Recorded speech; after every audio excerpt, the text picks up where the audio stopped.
nostri ascoltatori, per chi segue The Diagonales, con un altro incontro, questa volta en plein air, cioè nel bellissimo paesaggio dell'Aspromonte. Siamo sopra il paese di Tahiti, in un posto selvaggio, meraviglioso, pieno di sorprese. E qui incontriamo un'amica che abbiamo conosciuto da poco e che ha una bellissima storia da raccontare.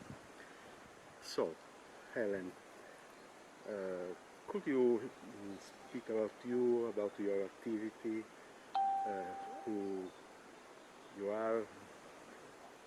You also know Helen? Yeah.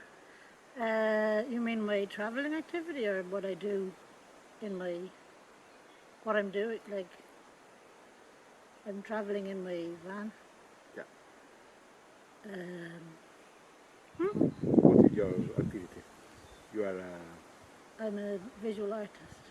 You are a visual artist. Okay.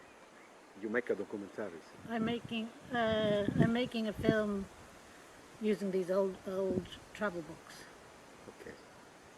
And you are traveling for different countries of Europe? Yeah, I mean I'm traveling to find a more sustainable way of living. It's cheaper to be traveling in the van than to live in an apartment in a big city or something. But also because I'm interested in traveling and in the putting things in different contexts. So when the context is always changing, it's always changing your view of what you see and what you think, and then mixing different cultures and different languages. So you're always learning. It keeps your mind fresh, the perspective fresh. Overall in the Mediterranean area? At the moment, yeah, because I mean, I would like to travel everywhere, but there are limits. It's not like getting on a plane. You can only travel. I can only travel so far every month because to keep the costs down. So when I'm somewhere, I can't go from here to Norway or something tomorrow. You know. So since last year, I've been traveling from Ireland down to. I was interested. Like the library books that I have are mostly about Western Europe. Because it was a library belonging to Franciscan monks. Yeah. And I've made a map of where all of the places where the books mention, and I'm interested in these travel books because they talk about experiencing the landscape from a first-person perspective. So they're talking about how they see and how they feel, you know, what they see or hear, and you know, it's the phenomenal experience of the landscape. Could you explain how did you arrive in Calabria? I was heading south because partly because it was still before spring and I thought it would be warmer weather, and also because I wanted to see the south of Italy because I thought it's probably the more wild. I'm interested in finding the places outside the main tourist areas. And then, so I came from Bari and I crossed Basilicata and to Calabria, and then was stopped in Tiriolo on my way to, now we're in Reggio Calabria. I was heading this direction and stopped in Tiriolo, and the blockade happened there, so I had to stop. When you stopped in Tiriolo? On the 12th of March. Okay, during the COVID situation, during the first phase, as we say. Like I arrived in Bari on the 3rd of March, and I knew there was coronavirus, but it was concentrated in the north. So I at the time there wasn't any recommendations to not travel to Italy at all. Like I was aware that, but I thought if I go south. Okay, so for the weather, for the more wild landscape and the more different culture, and also because I didn't think coronavirus would be a problem there. But and when I was stopped in Tiriolo, I had been in a park in the wild for a few days, and I had no awareness that people in Cosenza were already wearing all these masks, and there was queues to go into the shops. And so when I went into Cosenza, they had the signs on the door of this computer shop I wanted to go that said one person at a time, and when I went to the supermarket, everybody's wearing a mask, everybody's queuing to go into the supermarket. But it was a shock to me that it was so visible already, like that. And I think when I arrived in Italy, there was only maybe 50 confirmed coronavirus people in the whole country, and then within a few weeks it just doubled and doubled, and it was like 3,000, and now how many is it now? Like. And finally, you was in Tiriolo. How Yeah. was that experience? When I arrived, first of all, I knew I was going up, but the Google Maps brought me through Settignano, so I was going up, and then I was going up and up. I thought Settignano, okay, now I'm up, this must be, but then I had to go further up, so it felt like I was going up and up and up forever, like how high up is Tiriolo? And then there's the clouds and this crazy fog, and when the Carabinieri came there, like when I was driving south, it was sunshine, and I thought, oh, the summer is arriving. And then when I got to Tiriolo, the Carabinieri arrived in their winter coats, and it was like being in a different, like an alternative universe or an alternative climate altogether. Yeah. And there was this fog everywhere, which was very mysterious. So people of Tiriolo adopt you in some way. Well, yeah, I think I was very lucky, because initially when the Carabinieri came and they said you have to, well, first of all they said you can't stay here because there's a ban on tourism, so you can't just be travelling for recreational purposes. But the fact is that I'm living in my van, it's not a recreational, and also I'm already here, so I was already. So then they said, okay, well then you have to stay here and not move anywhere. And there was two Carabinieri. There was like an old Carabinieri, and the young one was a little bit quick, and they were like a good cop, bad cop. But the older Carabinieri contacted his wife, and we were speaking on video phone, and she could translate everything. So I think initially I was a little bit scared, like when you arrive in a strange country and when you're dealing with the police, it's always like, okay, are they going to be okay or not? But quickly they were very friendly, and then they said, okay, you can stay here, and there was good facilities there. And I was thinking I should go somewhere warmer because I don't have heating in the van, but I had electricity, so then I bought a heater. And then I kept meeting the Carabinieri, so already it was, if there's some kind of crisis situation, already I knew people working there, and it felt safer to stay there. And I had gone up to the old town, and there was this lovely old town that was like somewhere you would visit as a tourist, but it was not presented like it was more authentic. Like, so I thought, well, this is actually a nice place to stop because there's a lot of things I can explore here.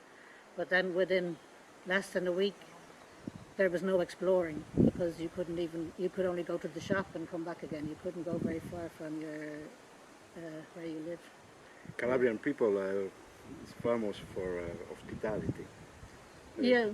You agree with that? I have experienced that. Yeah, I mean, I think I was just saying when I was looking at like initially I didn't want to stop at all, but then you realize, okay, this isn't just about me, about some police because I'm a tourist are telling me I can or can't do something. This is a problem that's affecting not just Italy, but as quickly it was affecting the whole world. So you put your own feelings aside, and it's nothing personal. You have to stay here with it. But there were so many people coming to ask me if I need some help or if then I had contact with the local mayor. And my friends at home couldn't believe this because at home the mayor is somebody who you just bring out when there's an official ceremony. But in Italy you have these mayors who are famous for looking after everything, and they're the people who do the stuff. They look after the town, and so yeah, I just felt very lucky to be there. Because there was a lot of stories of other travellers getting stuck in between places where they're told they must go but they can't stay, and so they're always moving, always meeting police. And the police are, you can't stay here. But it just felt like I was very much looked after. And the strange thing was, I spoke to another friend of mine who's an artist who she had a lot of things planned that were stopped. But I think when if you have some other, like an artistic practice or some other interest, it was fine for me to have to stop to just stay in my van. I had everything I need. I have contact with the local people. I feel safe, and I can just do my work. This is actually like my dream, to just be left alone, to just stay in a nice place, have the things I need, and just do my work. So it was actually quite a creative time to just stay in, to not be traveling, because it's there is the other side of traveling is that you're always it's hard to settle your mind because everything is a new experience. So it's hard to kind of sit down into yourself and to read a book and take the time to research things. And Generally, Calabrian people is not able to speak too much in English. So, in which form you communicate with the other people? I started so I just started to learn Italian very quickly. Like I've been pretty lazy all the time I've been traveling. I haven't been learning the language at all because somebody always speaks English, or you can communicate by gestures, or or you can think of what words will be similar. But I just thought, well, now as well that I have all this time, it kind of gave me something to do, something to concentrate on to learn the language. So I'm actually quite happy now that I feel I have got a start, some kind of basic understanding. So now that I feel I've been left out on my own to go after this initial crisis, to go traveling again in this new environment. It's good to have some of the language, and it also, I think you can connect much more to the people when you can speak a bit of the language. There's not the same barrier. Yeah. And what is your opinion, sincere opinion about life in Calabria? The Calabrian people seem very easygoing, like very relaxed and very, it's like slow, like not. They have a lot of time. I mean, I imagine it's like the difference between the rural experience and the city. Like it's the same in Ireland. Very relaxed. Relax. Yeah. Relax is the word. Yeah. Okay. Tranquilo. Tranquilo. Okay. And did you have a friend, no? Your new friend. Yeah. So I met the mayor, and then the mayor put me in touch with Ivana, he can speak English, and then we've. Ivana is teacher of English. English teacher, yeah. English teacher. And so then, when we were allowed to leave our houses more, myself and Ivana, I went to visit her house. And even these small things, like it's so nice to have a connection with the local people, to see inside a local house, because it's like, and then to go walking and to meet all other people. And you visit some place in Calabria. You go to walk, to visit mountains. Yeah, I went walking during the lockdown. I didn't realize, but I think the laws started changing. Like the laws were a little bit confusing, but because they changed around the 22nd of March that you could go for a walk. So I was walking up in the mountains and walking down in the river to explore the landscape. But the landscape is pretty wild. So. And we are in the Greek part. Now we're in the Greek part. Ethnic Greek area of Calabria. Yeah. It's interesting, no? Yeah. How do you find well, it reminds me a little bit of the Peloponnese, just the landscape, so I can imagine how the Greek people would come here. But still, it's very different. And even, I didn't expect that the landscape would be so different from, like, Tiriolo Catanzaro, that this bit at the very bottom, the very tip of the foot. and Reggio Calabria, no? Reggio, yeah. But all other, you knew other ethnic part, like Albanian part. Spazzano, no? Albanese. Like the one book that I have about Calabria is by John Gibbons, a journalist who was travelling here in the 1930s, and he mentions the different like. I went to Spazzano Albanese because he talked about this other Albanian community here, but I wasn't there long enough really to.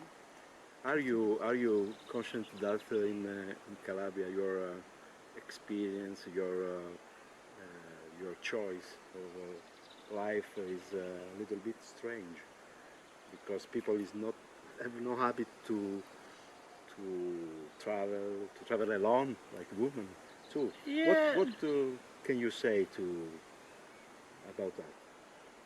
I don't know, like I think people, but I think the Calabrian people are quite, I don't know if it's across Italy, I get the impression that they're quite, they don't bother themselves with other people too much, like maybe, you know, somebody might stare and go, oh, why is there this girl in a van?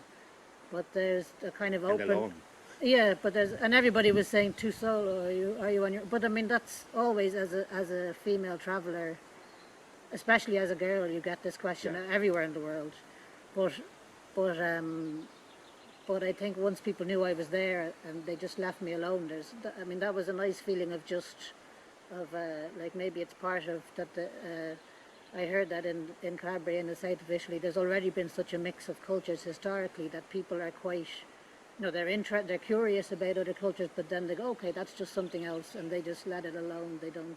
Did you feel in danger sometime No. during this Only, travel? only initially when the police are coming and I didn't understand what they were saying and I thought I didn't understand, but then pretty quickly everything was okay, and I met people in the park who were, you know, I was thinking it's like being in a crisis of another country, that they have enough going on. They don't also need a tourist here that they need to look after. But then there was a feeling that, you know, like with the Italian, with this like singing on the balconies, there's a kind of a just get on with things and try to keep the spirit up. So that extended to me also as a traveller, which was a very nice experience, that everybody is just trying to make it work and just, yeah. You know that most part of this history of Calabria is due for travelers during the 17th century, named grand tour artists or writers or Oh, intellectuals. They go in South Italy and in Calabria too, visiting and writing memories. Very important for the story, for the history of Calabria, to know how was Calabria in the whole time. And you are in some way take this tradition, this intellectual tradition of the rich people, overall rich people from the north of Europe. Are you concerned? No. You know that? I know of this grand tour in Italy. Italy is like one of the first places that people travel to because of all the history going back, you know, the history of art going back to the Renaissance and before. But yeah, but I think, yeah, and now I'm making a film about. I wanted to make a film. I got funding from the Arts Council in Ireland to make a film about my experience.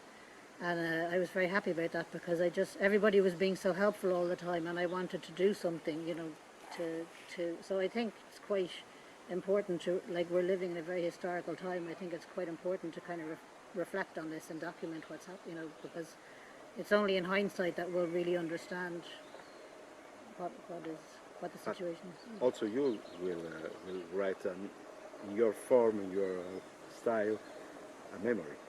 Yeah, so I get to remember because, yeah, that would be nice. What are you preparing?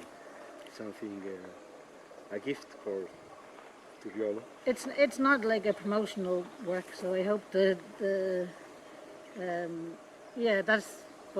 yeah, just the experience of I'm interested in, because with my living situation in the van, there's something about it that's always the same, that's familiar to me, but then the outside is always changing. So I wanted to make a film about this difference between the inside and the outside.